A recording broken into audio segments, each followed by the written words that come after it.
Армысыздар, құрметті көпшілік. Бүгін біздің Атажұрт еріктілерінің Алматыдағы офисіне әлем таныған батырымыз Қанат Ислам келіп отыр. Біз Қанат Исламды өз офисімізге келеді деп күткенде жоқ едік. Бірақ ұлттың басына осындай ең ауыр сәт туып тұрған сәтте әрбір жүрегінде қазағы бар қазақтың жігіттері Атажұрт еріктілерінің қасынан табылатынына еш күмәніміз жоқ еді. Біреу ерте түсінер, біреу кеш түсінер. Бірақ ұлтымыздың басына осындай бір ауыр қасірет төніп тұрған осы сәтте қазақтың әрбір ұлтшыл, зиялы, білімді азаматтары бір тудың астына жиналады деп үмітіміз бұрыннан бар болатын. Және бұл үмітімізден еш қашан айырылған емес бізде. Атажұрт еріктілерінің істеп жатқан барлық істерін алыста жүрсе де, Алатулы Америкада жүріп Атажұрттың әрбір қадамын біліп бағалап, өзінің тілектес екенін айтып, сәлемін жеткізіп жүрген Қанат бауырымыз бүгін Алматыға келген сәтінде Атажұрттың Алматыдағы бас офисіне келіп көпшілікпен жүздесіп отыр. Қанатты көрген жұрт мәре-сәре болып, құшақтасып, көздеріне жас алып, суретке түсіп, балаларына дейін әкеліп, батасын алып үлгірді.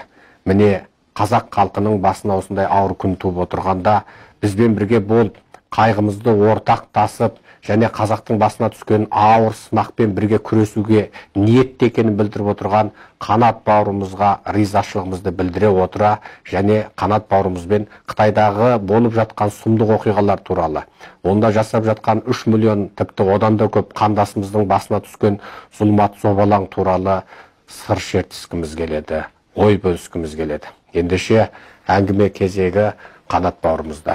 Қанат, енді мынау сөзді тікесінен бастайық. Мына Американың ақпарат құралдарында, әсіресе батыс құралдарында Қанаттың Алматыда өткізген матч, яғни бокс жарысын көрген Қытайдың қазақтары, яғни фанаттарын түрмеге түсті, тұтқындалды деген ақпараттарды өзің оқыған боларсың.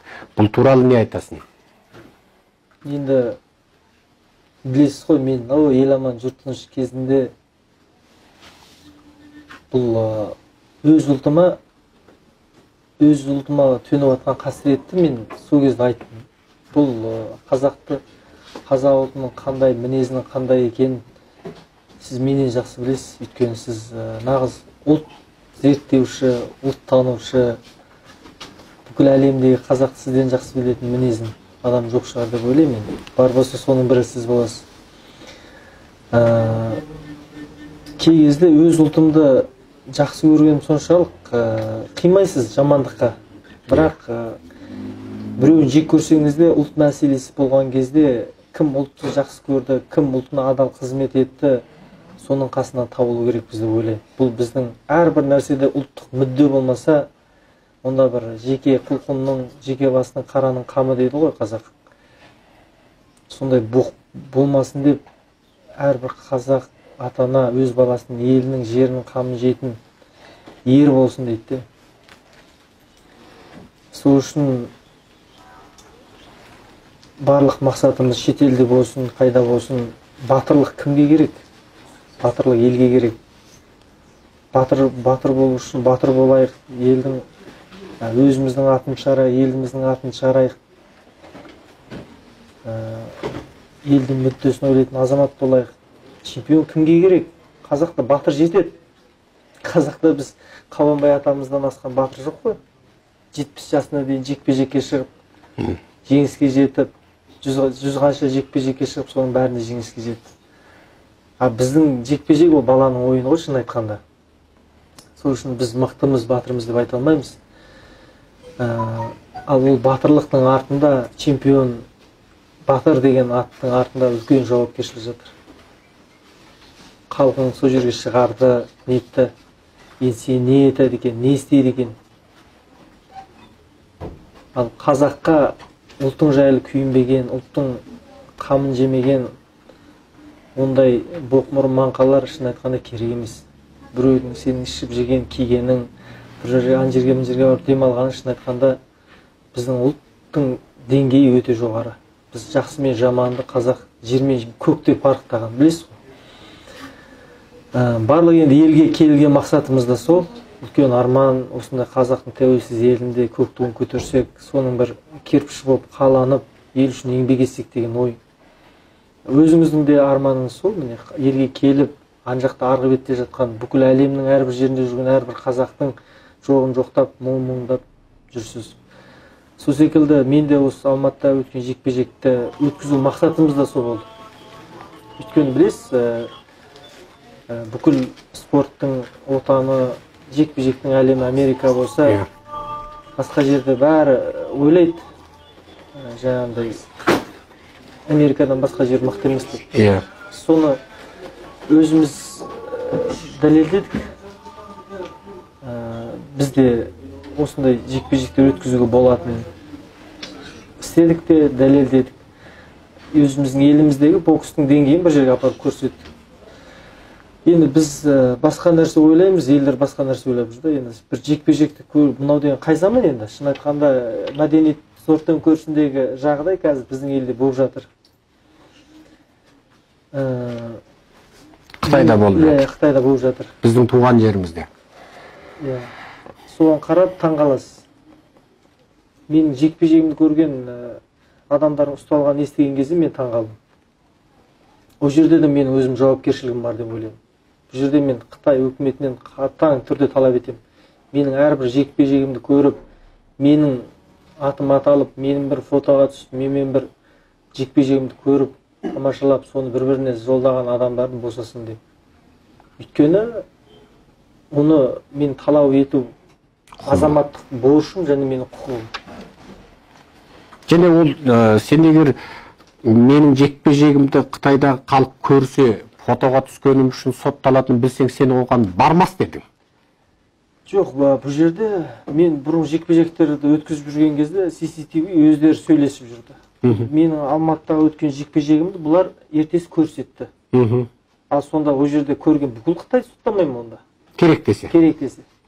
Сонша қаншама Қытай көрді оны. Демек, бұл жерде олардың Қанат Исламның жекпе-жегін, жаңа Line деген әлеуметтік желіден және WeChat әлеуметтік желісінен, QQ әлеуметтік желісінен көрген қазақтарды, таратқан қазақтарды жаппай тұтқындауы, бұл айналып дегенде Қытайдың қазаққа жасап жатқан бір озбырлығы ғана, басқа ештеңе емес. Әрине. Енді осы жерде бір әңгімені айта кетейік. Мысалы, мен ел жұрттың бәрі біледі, Жарқын жеті деп. Ол кезде мен әлеуметтік желідегі атым Жарқын жеті. Бірақ Жарқын жетінің лекциясын тыңдаған, таратқан адамдар ұсталды деген ақпаратты ең алғаш шетелдік журналистерге айтқан өзім болатынмын.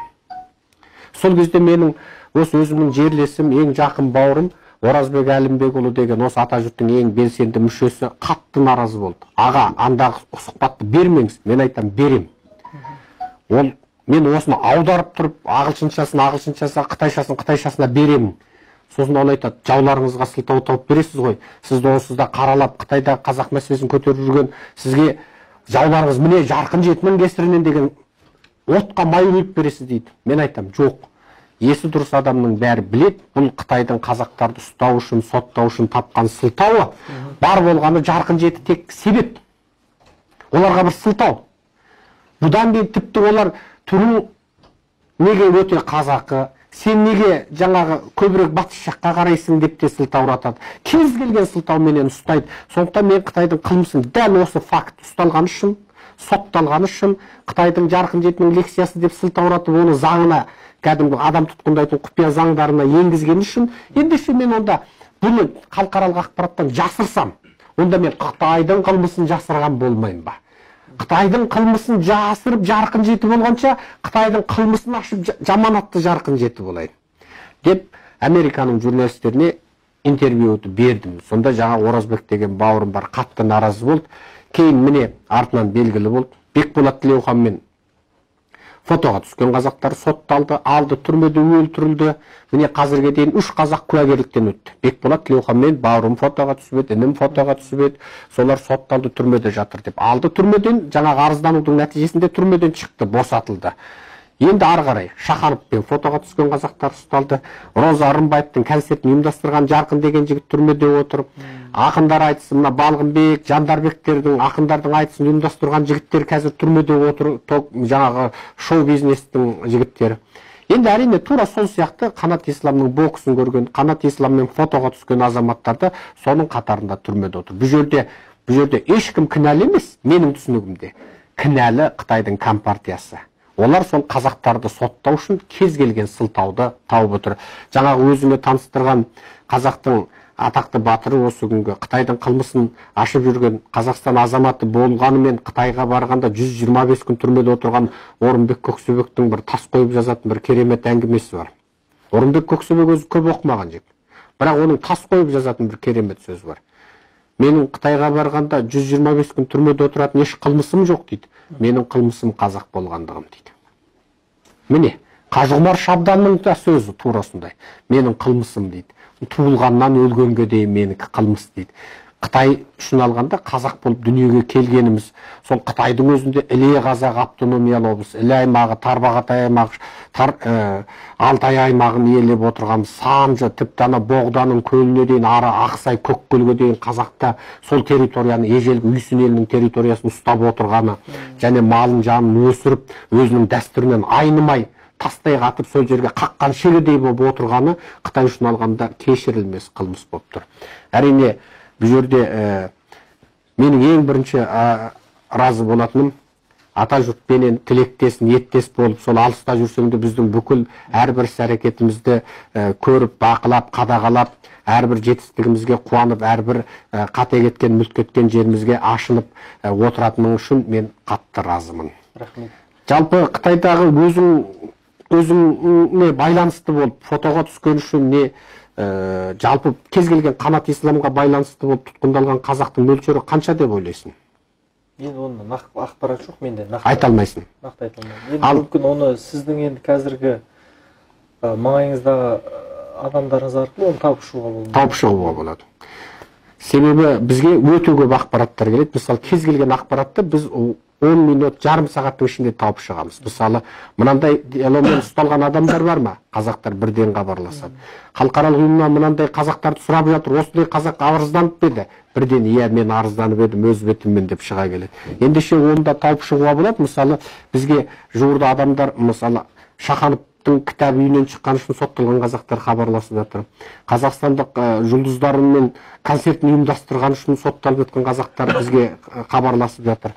Бұның барлығын енді әрине Қанат Исламмен фотоға түскен үшін, Қанат Исламмен дастарқандас болған үшін, Қанат Исламның видеосын ұялы телефонда көргені немесе сақтаған үшін ұсталған қазақтар жуырда Қанаттың ашыққа шығуына байланысты сол қазақтар енді көмек тілеп ашыққа шығуы мүмкін деген үмітіміз бар.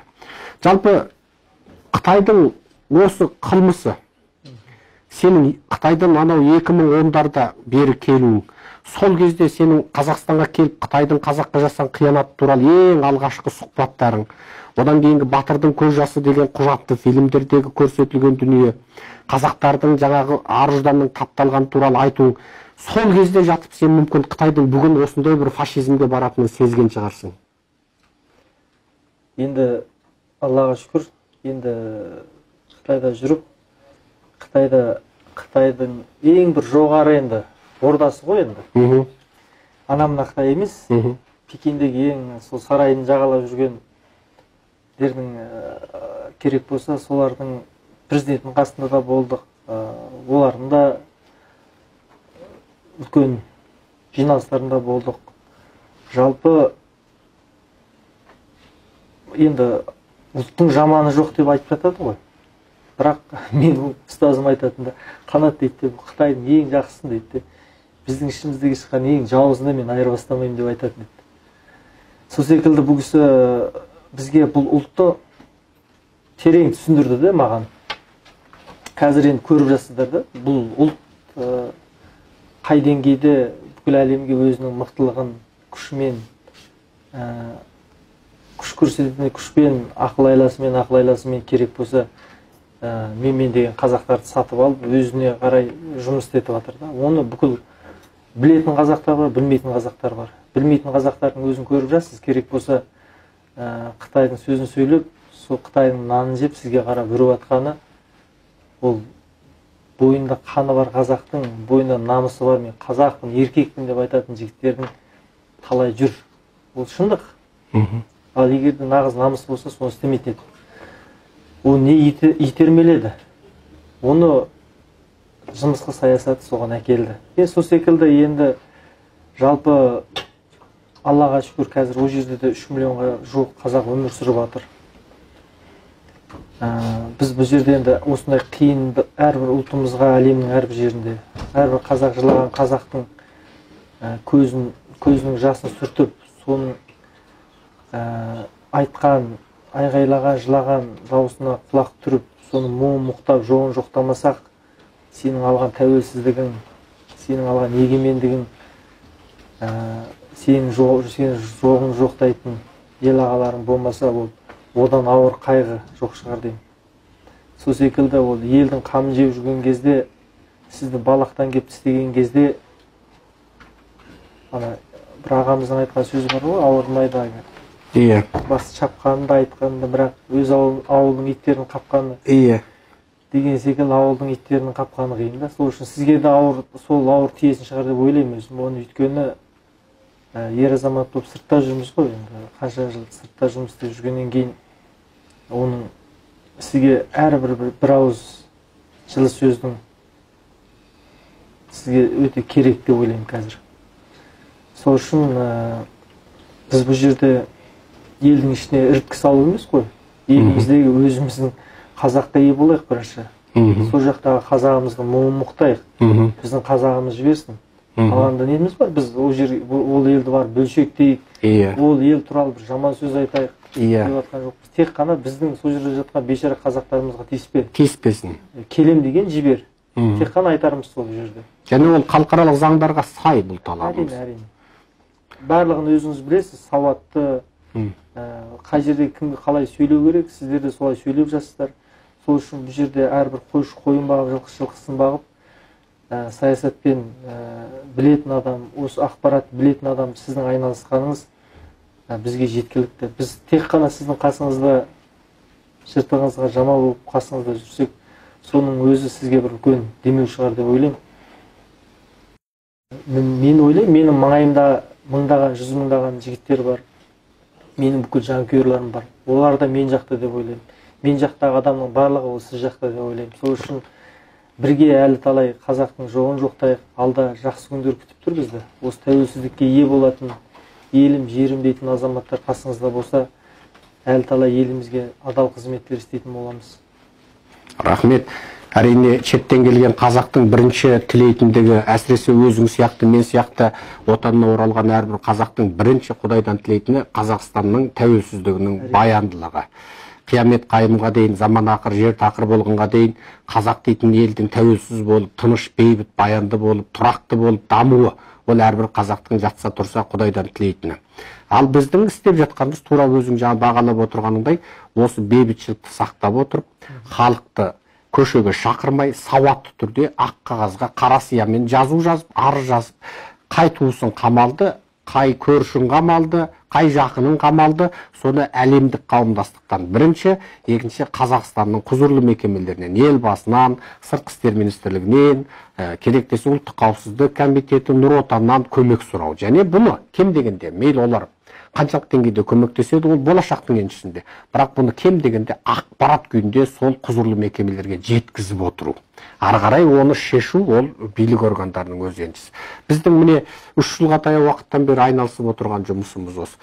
Жаңағы бір айтып қалдың, жаңағы алаш арыстарының жаңағы басымды шапқаннан ауыл итінің қапқаны қиын деген өлең шумақтарын айтып отырсын. Бізде де осы соңғы кезде мына Қытайдан көшіп келген қандастардың өз арасында емес, тіпті оған кейбір жергілікті белді, беделді тұлғаларды араласып, мына атажұрт еріктілеріне қарсы жұмыс істеп жатқанын естіп отырсың. Бұл туралы көзқарасың қалай? Енді жаңа айтып кеттік қой, біреуге жақсы сөзін қимаған адамнан өз ұлтына, өз туысқандарына көмектеседі деген ол өтірік нәрсе. Өз балаңды айналайын демей тұрып дейді, менің бір марқұм ұстазым айтатын, басқа біреудің айналайын деп сүйеу дейді. Мүмкін ба дейді маған. Мүмкін емес қой, барыңыз бала шаға өсіріп отырсыздар. Сол секілді өз ұлтыңды дейді, сүймей тұрып, жоқ, ойбай, мен осы орысты жақсы көретін едім. Бұл деген бізге осыны үйретті. Жоқ, ойбай, мен Қытай жақсы, бұл керемет, аға ұлт деп айтатын бір сорлы қазақтар бар. Сол секілді қарашы, өзіңді қор санап, өзгені зор санау дейді, бұл құлдық сана ғой. Кімнің ішінде дейді. кімнің аузынан қандай сөз шығады, оның ішінде құл жасса дейді, ол аузынан құлдың сөзін айтады дейді. А кімнің ішінде еркін қазақ жасса, ол еркін қазақ сөзін айтады. Тәуелсіз туың бар, егеменді осындай әлемде 9-шы деңгейде жерің бар, елбасымыз бар. Сонда бүкіл нәрсені сонда елбасы бізге айтып үйрету керек па? Біз бердік егемендіктен артық қандай мүмкіндік бар деймін. Сол үшін сол жерге келіп, осындай тәуелсіз елдің қадірін білмей, Қытай үшін соған сатқын болып, сізді өзіңіз жеке басыңыз жек көрсетті, сіздің істеп жатқаныңызды жақсы көріп, бұл жерде сіз үшін жұмыс істесе, оны азамат деуге болады. Ал енді сіздің маңайыңызда осындай үріп атқан ауылдың иттеріне тек қана оған мен азамат емес деп айтамын. Азамат емес, былай қазіргі заман сөзімен айтқанда еркек емес деп айтамыз. Өйткені нағыз еркек болатын болса, ерлердің қасында жүрер еді ол. Солай ғой. Ел үшін еңбек етер еді. Ол қазір басқа біреулер үшін еңбек етіп жатыр. Сол үшін қасыңызда елдің қамын жейтін, ерлердің сөзін сөйлейтін ерлер көп болсын. Амин. Амин. Рахмет. Құрметті бауырлар, көрермендер, бәрлеріңіз көріп отырғандай, міне Қанат бауырымыздың бізге тілектес екендігін біз көптен білсек те, біз оны көпке жария қылмайтынбыз. Себебі еститінбіз, сәлемдерін біліп отыратынбыз.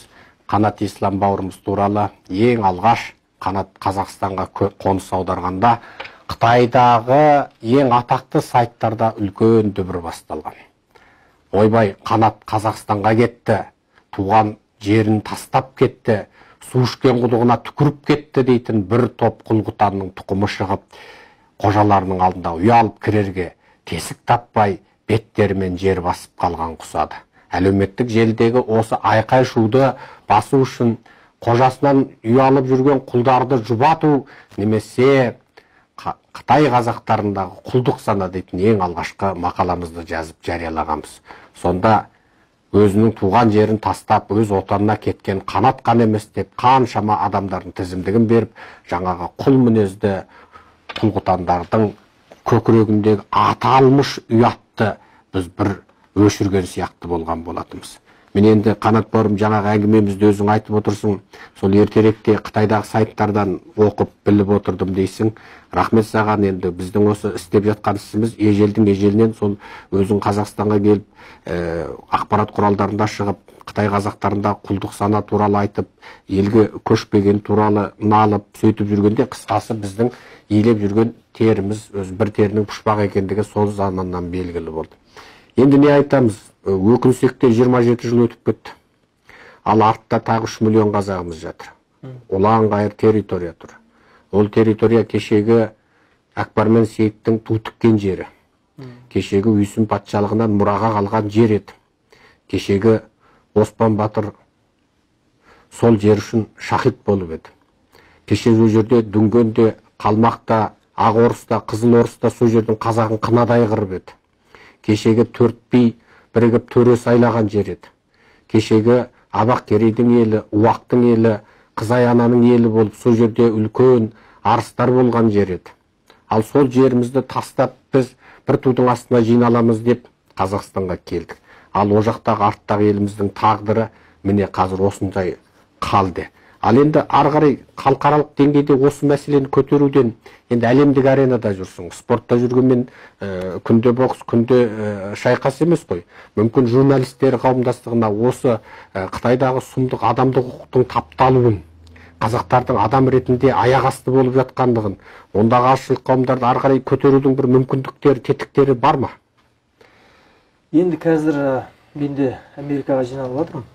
Бұйырса осы бір ай көлемінде бара шығамыз. Ол мүмкіндіктер болады деймін. Мүмкіндік жоқ болса, өзіміз мүмкіндік табу керекпіз. Өйткені адам істеп отыр ғой бәрін. Сол үшін оны алдағы уақыттарда өзіңізбен ақылдасып, алдағы уақыттарда онымен байланыста боламыз.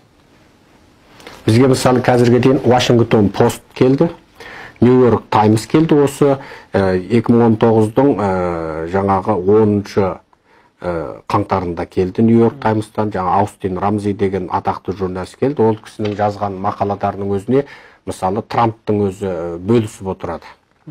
Ол кісінің жаңа Нью-Йорк Таймстан мақаладарын Трамптың өзі жаңа твиттерінде бөлісіп отырады. Енді міне тағы мына осы бүгін қанша? 16 ма? 18.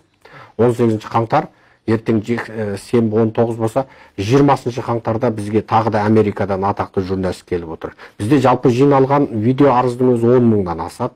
Терабайтпен есептегенде біз қазір 8 терабайт көлемінде видео арызды сақтап отырмыз.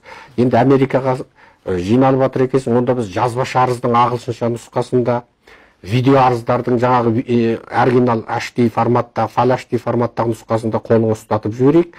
Барған жерінде журналист атаулы көрсең қолына тығып жібересің. Ары қарай өзі оның керегін алып жаза ма, өңдей ме, фильм түсіре ме, құжатты документалды фильм қылып жасап шыға ма, ары қарай жоқ қызығып өзі көзімен көру деп бізге келе ме, оның бәрі тек қазақ үшін пайдалы шаруа деп ойлаймын. Жалпы ол жақтағы қиналып жатқан ел жұртқа не айтасың? Жоқ, жалпы 25 жыл тәуелсіздікте енді тәуелсіздіктің қадірін білгені бар, білмегені бар. Көптеген қазақтар шын айтқанда тәуелсіздіктің қадірін енді түсінді де. Енді түсінді. Енді түсінді. Не ел, не жер, не тәуелсіздік деген не, құл не, еркін адам, азаттық деген не дегенді біздің кезіндегі ата-бабаларымыздың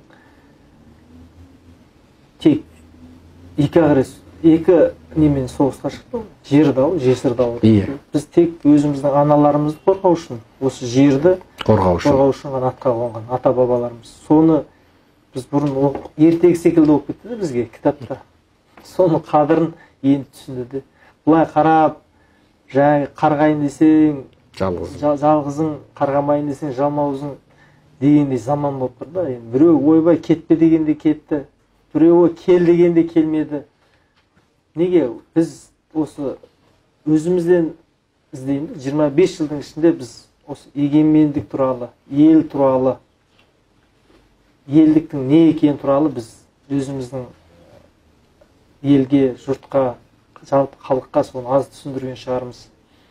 Егерде ол елдіктің не екенін, құлдықтың не екенін, еркіндіктің не екендігін білген кезде ол сол күнге қалмас па еді деген әртүрлі ойлар бар да. Оны қарап қазір енді жау еткеннен қылышыңды боққа шап дейді қазақ.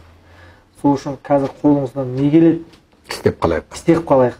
Бір қазақ бар ма? Жаңа айттым ғой, боксшы інімізді алдырдық, осы жаққа азаматтық алып жарысқа қойып жатырмыз дейді. Ертең ол қорадағы бір малшыны мал бағып жүрген бір қазақты әкеле аласың ба? Жоқ, мен деген мыңның ішіндегі біреуін әкелесіз ба? Жүрген біреуін әкелесіз ба? Осы жерде келген қазақтарға ие болайықшы бірінші. Осы жерде тәуелсіздік алып, содан бері келген қазақтар бар, документі жоқ, кеп тіркеусіз жоқ, жүрген қазақтар бар. Бірінші жарайды, сол жақта жүрген, жылап жатқан қазаққа жыламай, осы жақта келген қазаққа ие болайық бірінші. Содан кейін бар, ол жоғымыз жоқтайық. Қазір осы жерде жылап еңгеріп жүрген менің маңайымда біразы бар. Біреуінің документі жоқ, біреуінің уақыт өтіп кеткен, біреуінің қазақ куәлігім жоқ дей ма, оралман куәлігім жоқ дей ма. Сол секілді жырлары көп, неше түрлі. Сөйтіп оны соған ие болайық та, соларға қызмет істейік. Үйде отырып алған, о, не болып жатыр, мен кел дегенде келмедім, кет дегенде кетпедім деп оларды кінәламай, қазір осы жерде келген қазағымызға ие болайық өзіміз. Сосын барып, біреуін болса да жылатпай қарсы келген қазаққа. Сосын барып, сол жақта жоғымыз жоқтайық. Демек қазаққа күйінудің бір үлгісін көрсетейік дейсің ғой. Әрине. Қазақы. Енді жаңағы оралман куәлік ол да осы жуырда шешіледі, себебі біз оны әлемдік деңгейде Еуропарламентке дейін жеткіздік. Еуропарламенттен 10 депутат сөйлесіп отыр бізбенен.